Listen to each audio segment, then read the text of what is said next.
平板、动圈、静电、动铁、骨传导，想必大家对于这些不同的单元形式早已经不算陌生了。关于不同单元形式的讨论也从未停止过。动圈的自然与宽松，平板的层次与速度，混合单元的复杂与平衡，它们代表着各自不同的调音取向。那么哪一种更加适合您的需求？或者说这些不同形式单元的耳机在听感上到底有什么差异？大家好，我是小甘。本期我们挑选了各自领域当中极具代表性的旗舰级产品，它们分别是来自 Acouston 的向动圈工艺极限发起挑战的 HS2000 MK3， 来自 AK 推出的具备了结构突破与声音美学并重的顶级平板耳机 Luna， 以及 ForteOS 拥有独特的调音思路、外形还有理念的孟菲斯托。三种不同的单元结构表达了三种不同的声音路径，它们背后承载的是不同品牌对于声音哲学的理解以及取舍。本期我们将从研发理念、包装配件、耳机的材料，以及最重要的也就是耳机的元素，比如解析度、氛围感、动态表现到搭配及驱动难度，一一分析这三款产品的异同。首先我们先介绍一下三款产品的设计思路以及定价。HS2000 Mark 3发售价18999，既然是 MK3， 那之前肯定就有 MK1 和 MK2。是的，没错， HS2000 是一个系列，从 MK1 到 MK3 线材单元都发生了改变，但是兼容性不变。也就是说 MK1 的 ACT01 单元在 MK3 的腔体里面也是可以使用的，向下兼容做得非常好。MK1 标配的单元是 ACT01， 时至今日我依然认为 ACT01 是一颗不错的动圈单元。ACT01 这颗单元的高频具备了一定的闪耀感，而 MK2 的单元是 ACT05， 音色方面更加贴合流行氛围，尤其是追求能量感、主听流行音乐的朋友，选择 MK2 没有什么问题。而到了 MK3， 不夸张的说，是对动圈这一古老的单元形式实现了一次近乎于变革的进化。在 HS2000 Mark 3之前，我没有想到动圈单元可以做到这个高度。到目前为止 ，ACT 系列单元已经出到了9个了，分别是 ACT01 到 ACT07， 这边一共是7个，再配合动铁的 ACT410 以及 ACT47， 一共是9个单元。未来还会有新的单元加入，让我们拭目以待。Acouston Capsule Technology 利用先进的加工技术及模组化的设计思路，进而在耳机上面实现了可换单元的理念，这就是 HS2000 系列的设计初衷。AK Luna， 这是 AK 品牌旗下的第3款耳机，之前的是 Zero One 和 Zero Two， 这3款耳机都属于是 AK 自有品牌，而其他的比如说像 Novus、Aura 等等，这些其实是 AK 和其他品牌的联名产品，而 Luna 则是使用了 AK 自有品牌出品的。Luna 这一次有一点一反常态，因为之前的2款产品都是混合单元嘛，在价格方面也都没有破万，而到了 Luna 则反其道而行之了，只用了1颗平板，有那么点返璞归真的意思。结合20999的售价，让我对这款产品好奇了起来，因为在这之前还没有哪款平板入耳敢卖到这个价格。Luna 我们翻译过来就是月的含义，在耳机的设计风格上 AK 也遵循了月的理念，造型灵感源自于月亮的柔和曲线，所以整个耳机是一种圆润的外观设计风格。孟菲斯托，这是 ForteOS 的第2款耳机，标准版定价21999。虽然旗下产品不多，但是每款产品在我看来都有着独特的设计理念，是主打精品化路线的一个品牌。之前的麦克白设计灵感是来自于歌剧当中的人物形象，也就是麦克白夫人。这次的孟菲斯托设计灵感是来自于浮士德当中的经典一幕，也就是教堂当中的孟菲斯托。在单元配置上，孟菲斯托配备了1颗平板、2颗动圈以及4颗动铁，是单边7单元的一个组合。在调音理念上，孟菲斯托也与麦克白做出了明确的区分。OK， 我们先简单的说一下配件。HS2000 Mark 3标配了一个正方形的耳机便携包，耳套方面是 AEX5070， 还有 AEX07 以及备用螺丝。其实标配的这个耳机包不是特别合适啊，因为 HS2000 MK3 的插头实在是太长了，无论是 3.5 和 4.4， 比起一般的插头都显得长了许多，所以放在这个标配的便携盒里面不是特别的服帖。Luna 的话标配了一个蓝色的 Alcantara 耳机盒以及7对耳套，分别是3对1L1的巴洛克、3对 AET07 以及1对海绵。孟菲斯托在配件上面则相对寒酸一些，只有3对巴洛克 Stage 版本的耳套以及1个便携包。不过这个便携包尺寸够大，是比较实用的设计。三款耳机在标配线材方面都比较的具备诚意。HS2000 MK3 标配线材的型号叫做 ARX500， 这条线如果我们就音质而言的话，其实没有太大毛病了，并且是一个可换插头的设计，标配了 3.5 和 4.4 两种插头。只是 ARX500 这条线实在是过于粗壮了一些，在硬度方面控制的也不是特别的好。耳机接口方面是 Panasonic AR 接口，这个接口的优势就是接触面大，这在理论上会带来更好的音质表现，同时不容易弯折。不过这种接口的应用范围在目前而言不是特别的广泛。Luna 与孟菲斯托在标配线材上面的使用有一点非常巧合，那就是两款耳机不约而同的都使用了 Anytech 为其特别定制的线材。其中 Luna 是镀银 OCC 与 OCC 的组合，表面呈同色，而孟菲斯托的标配线材是铜银配合铜镀银的组合，这条线材表面呈银白色。这两款耳机都标配了 4.4 的插头，在颜值与佩戴感上 Anytech 的定制线材与这两款耳机都非常的搭配。在接口方面 ，Luna 与孟菲斯托都采用了 0.78， 也就是 2 pin 的接口。这种接口是比较主流的一种做法，市面上比如 Empire、Noble、VE 等等品牌都是这种接口。但是这种接口也有其自身的问题，那就是反复插拔多次之后会出现松动的这个毛病。所以 2 pin 这种接口形式对母座的做工有着严格的要求。好在我们今天说的这两款使用 2 pin 的耳机，在母座方面的用料都是非常不错的，尤其是孟菲斯托具备了一种段落式的插拔感受。事实上，之前的麦克白我插拔了可能有300次吧，松紧度也依然保持在线。虽然 Luna 和孟菲斯托这两款耳机都是 2 pin 的接口，但是依然存在一些差异，那就是 Luna 的 2 pin 接口是有一圈保护的，在连接线材之后，我们是看不到线材的黑色台阶的，这可以有效的避免弯折的情况出现，同时也从侧面增加了连接稳定性。在耳机的材料选择使用上，三款耳机都有独特的地方。HS2000 Mark 3共使用了3种金属材料，分别是铝、不锈钢还有银。对于 HS2000 Mark 3，我们在看待材料的时候，需要将其分解为2个部分，分别是外壳与单元。这是由于 HS2000 Mark 3的单元是可拆卸更换所导致的。外壳方面，我一直以为 HS2000 系列是纯铝 CNC 嘛，直到前段时间与 Acouston 的社长面对面交流之后才知道，外壳的中间部位因为需要承载一定的压力，所以这对于材料的刚性提出了一定的要求。所以三只先生在需要受压的位置使用了不锈钢作为受力模块。也正是因为这个设计，所以 HS2000 MK3 的外壳是由铝加不锈钢2种材料组合而成的，而纯银则使用在了 HS2000 MK3 的单元部分，也就是代号 ACT47 的这颗单元。Acouston 在金属工艺的运用上一直是比较激进的存在，从黄铜的 ACT02 到不锈钢的 ACT04， 再到无氧铜的 ACT05， 一直到我们今天的主角纯银单元的 ACT47。在材料应用方面，我认为 Acouston 是比较激进的品牌。来自 AK 的 Luna 使用了一种比较流行的材料，也就是钛合金。这种材料目前在手机上也广泛应用了。对于耳机而言，这会带来一些优势。首先在重量上会控制得更为合理，并且亲肤性不错。其次就是钛合金因为本身硬度的关系嘛，所以耳机表面不太容易产生划痕的。其实这不是 AK 第一次运用钛合金工艺了，自家的播放器比如 SE300 钛也是钛合金的外壳。就 Luna 钛合金的工艺而言，我认为完成度做得不错。FortiOS 在材料上面的运用也是非常大胆的，至少到目前为止没有其他品牌敢于复制他们的设计思路。第一款麦克白是珐琅加上纯铜镀铰，到了孟菲斯托则换成了纯银面板。这个面板的做工精美度与设计感，我认为都是在线的。纯银，大家知道纯银有一个特质，那就是会随着时间的变化而发生氧化，但是无妨，这反而会为孟菲斯托添加一份独特的质感。如果说您不喜欢这个氧化的感觉，也没有任何问题，我们用擦银布一擦就可以了。纯粹就颜值来说的话，我个人会更加倾向于孟菲斯托与 HS2000 Mark 3，因为这两款耳机的面板都具备了强烈的设计感与精致度。佩戴，在佩戴感上 HS2000 Mark 3的佩戴不如 Luna 与孟菲斯托。先说一下为什么造成 HS2000 Mark 3佩戴感一般的原因，主要有2点。一是结构与材料，因为是可换单元的关系，所以腔体无法做到很小。虽然 HS2000 Mark 3的单元直径是10毫米，但是声学腔室的深度却是寻常动圈耳机的双倍，这是为了保证音质所必须采取的设计。并且就像前面说的， HS2000 MK3 的外壳是金属 CNC 的关系，这种加工方式在设计上先天的与人体工学有些冲突。第二是线材， HS2000 MK3 标配了 ARX500 线材，在柔软度与直径上都是恐怖的存在。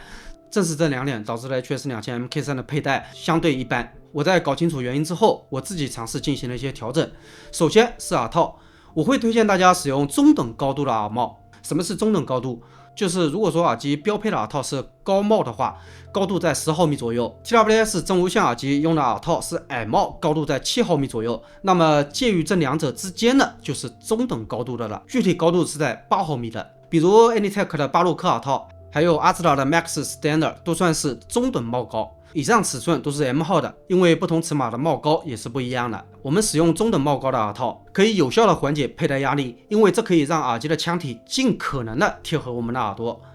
接下来就是线材了，我们更换一条柔软一些的线材，也可以让我们的佩戴感进一步得到提升。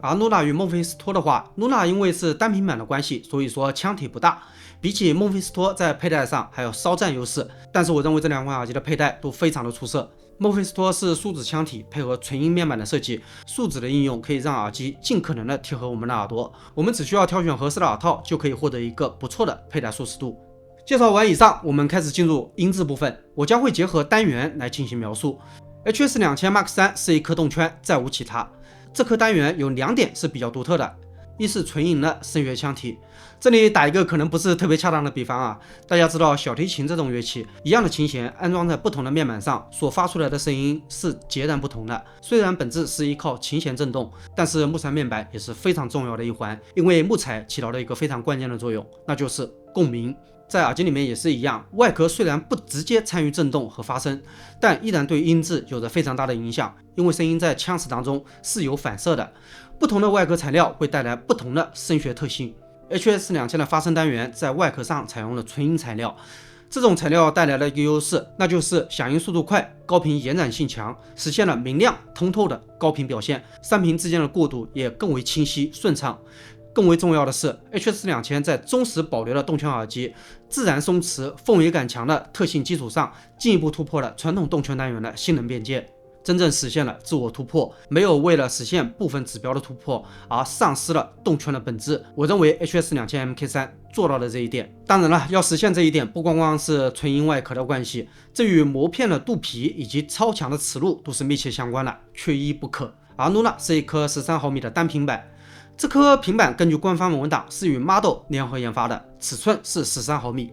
关于这颗动圈的信息，官方并没有给出太多，但是由于 Model 自家的622与821珠玉在前，所以 Luna 自然也不会差。事实也确实如此， Luna 可以说对821以及622实现了一次超越，当然了，价格也贵了不少了。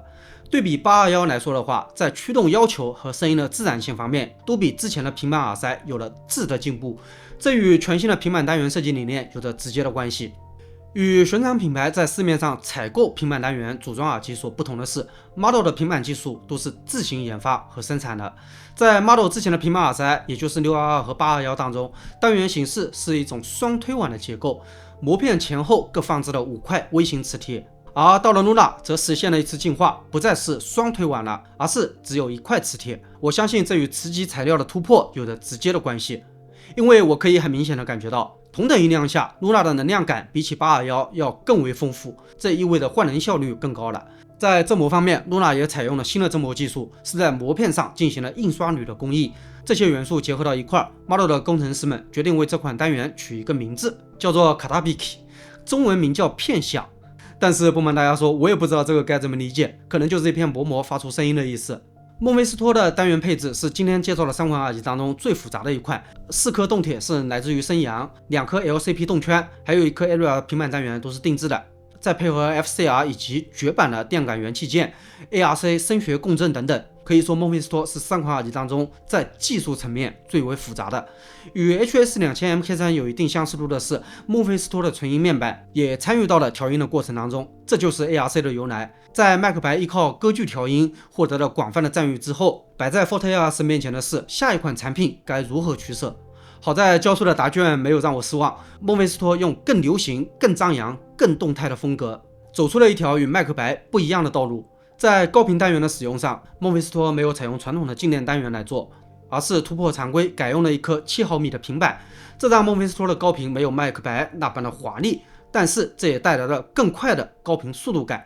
某种程度上来说，孟菲斯托相比麦克白要更加适合快节奏音乐的演绎，比如摇滚、ACG 等等，听起来会更加的爽快，具备更多的音乐冲击力。接下来我们对比一下，在人声方面，上款耳机呈现出了3种不同的表达形式。首先 HS 2000 Mark 3的人声呈现出一种娓娓道来的感受，真实客观，在位置表现上处于一个适中的位置，在表达女声的时候略带一点点的毒性，具备一定的吸引力，但是不过火。在人声边缘的刻画上 ，HS 2000 MK3 的人声边缘没有露娜那种略显锋利的感觉。如果说用一个词汇来形容 HS 2000 MK3 的人声的话，那就是从容。不过这种从容感虽然我很喜欢，但是如果说您追求醇厚饱满的人声的话，那么可能就不是那么的合适了。露娜的人声相比之下会略显一点干燥和颗粒感，缺乏一些温润感，感情没有那么的丰富。不过如果说将播放器切换到 P6 Pro 或者说 SP3000T 这种高密度带一些暖色调的播放器之后，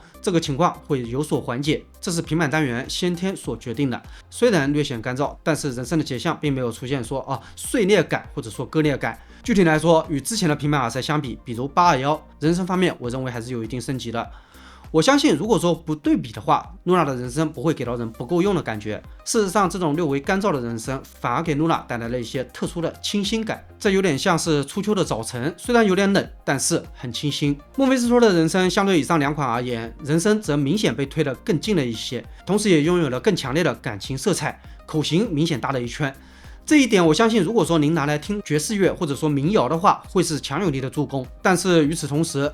低频部分的能量也随之增加了，给整体氛围带来了一定的厚重感。这种特性很可能与其搭载的2颗 LCP 动圈有着直接的关系。一方面为人声注入了更多的密度与力量，另一方面也让整个声音更加的饱满和具备下盘支撑了。接下来是高频 HS 2000 MK3 因为具备了皮球顶镀层的关系，高频的延展能力对比静电单元，我认为也是不在话下的。但是这种高频在演绎某些音乐的时候，会显得稍微有点刺激，尤其是原线的情况下。不过客观来说 ，HS 2000 MK3 的高频对比 A8000 那种，还是要显得温和许多了。我们知道，一个好的高频不能仅仅是亮或者说延展性到位就可以了。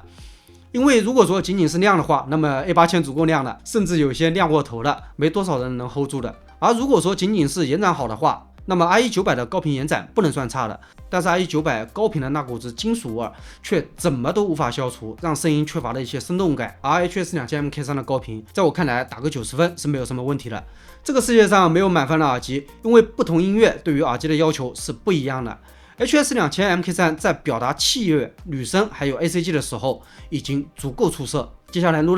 娜的高频性能在我看来延展性是到位的，在空间与清晰度方面没有什么短板。但是当我们将其与 HS 2000 MK3 进行直接对比的时候，会发现一个细微但是真实的差异。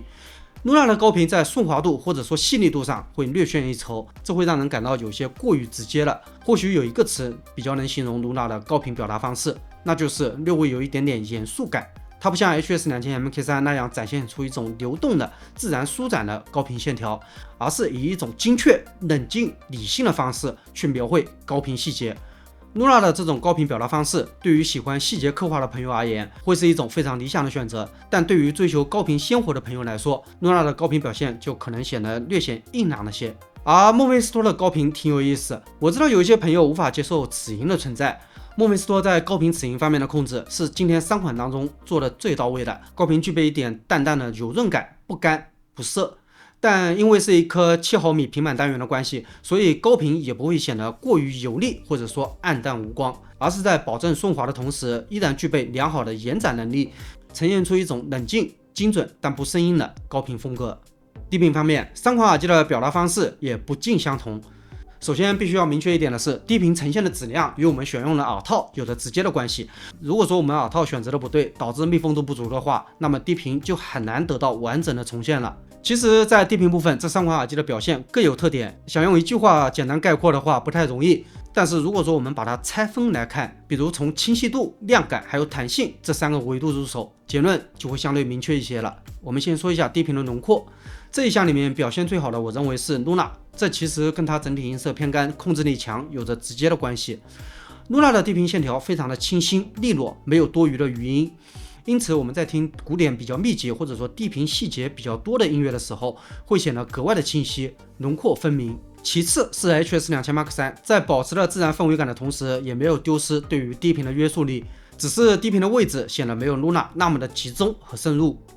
最后是孟菲斯托，孟菲斯托的低频更偏厚重与亮感，所以在低频清晰度方面略有牺牲。接下来我们看低频的亮感，这一项的第一名是孟菲斯托，低频非常有能量感，冲击力强，尤其是在听摇滚、爵士或者说需要具备一定情绪的音乐的时候，听起来会具备更多的音乐代入感。亮感方面排在第二的是 HS2000 MK3， 低频亮感适中，泛音丰富，不容易产生听觉疲劳。我在接触耳机的过程当中，经常会有一些新的感悟。最近的感悟就是我因为 HS2000 MK3 一上市就买了，听了已经有1年多了，自以为这款耳机已经到了一个炉火纯青的地步。因为工作原因，我也对比过市面上某些超级激昂耳机， HS2000 MK3 在低频方面也不遑多让，是绝对优秀的水准。但是一首川井宪次的傀儡摇下来， HS2000 MK3 的低频比起孟菲斯托还是显得缺少了一些音乐重心和实物感。不过大家也要注意，这是在表达部分音乐的时候才会出现这个情况。我在歌单里面听了很久，也就傀儡摇的现场版有这个情况出现，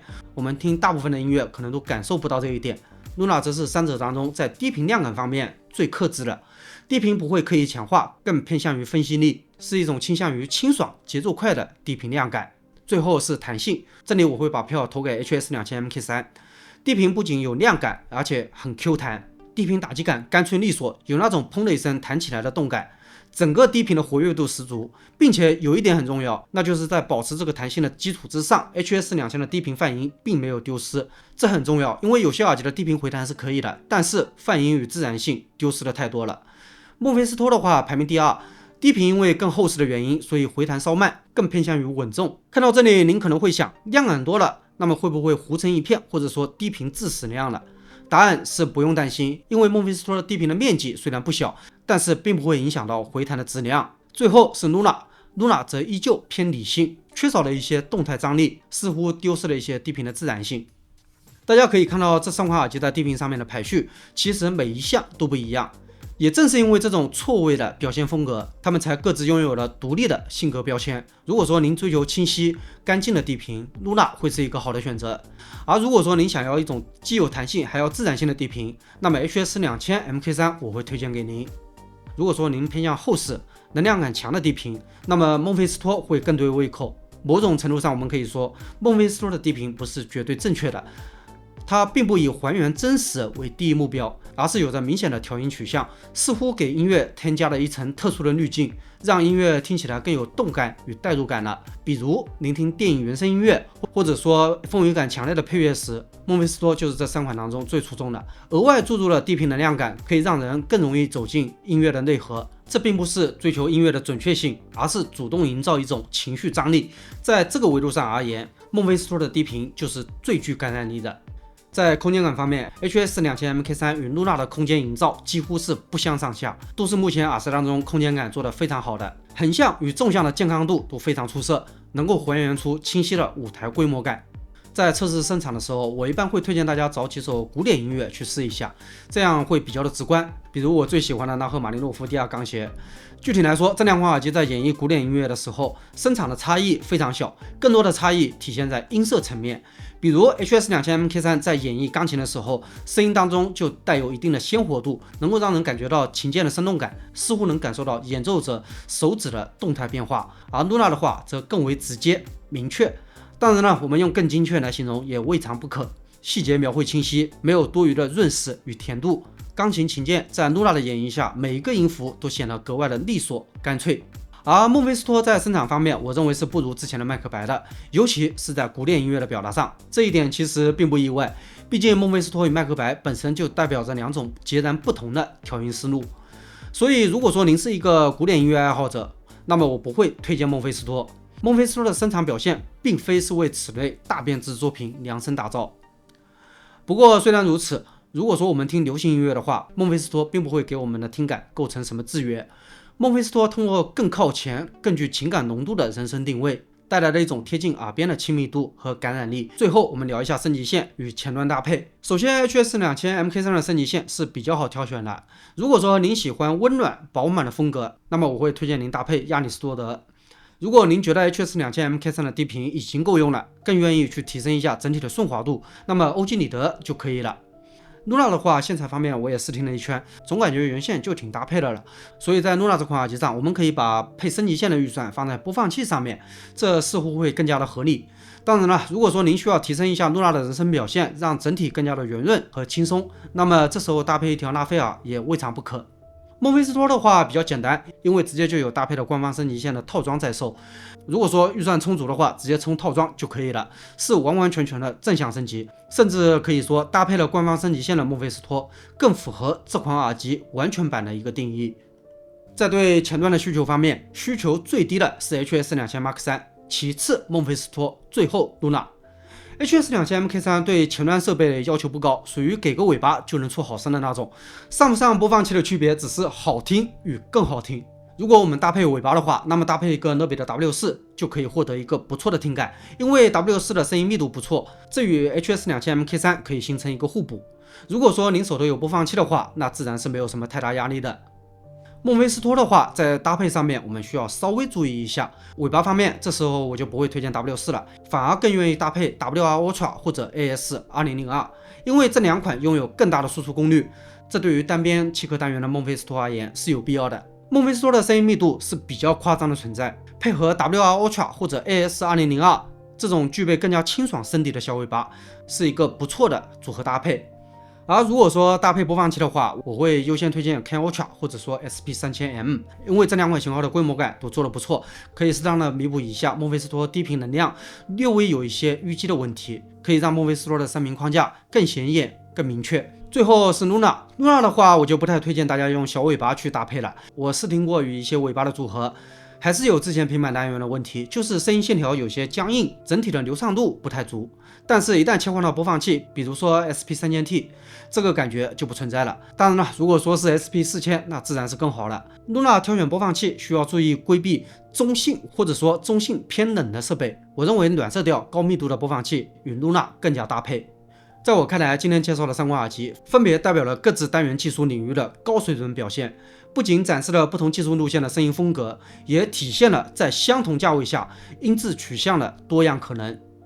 HS2000 MK3 自上市以来已经有1年有余，依然保持了一个热销的状态，也得到了众多朋友的广泛认可。当今动圈 No.1 的名号实至名归，显示出 Acouston 傲人的研发实力与调音水准，也说明了动圈单元这一看似传统的单元结构，只要做得够强，有突破性，那么依然会有强劲的生命力。Luna 作为目前市面上最贵的平板单元耳塞，代表了平板耳塞朝旗舰化发展的新趋势，也说明平板单元微型化这一技术在未来还有潜力可挖，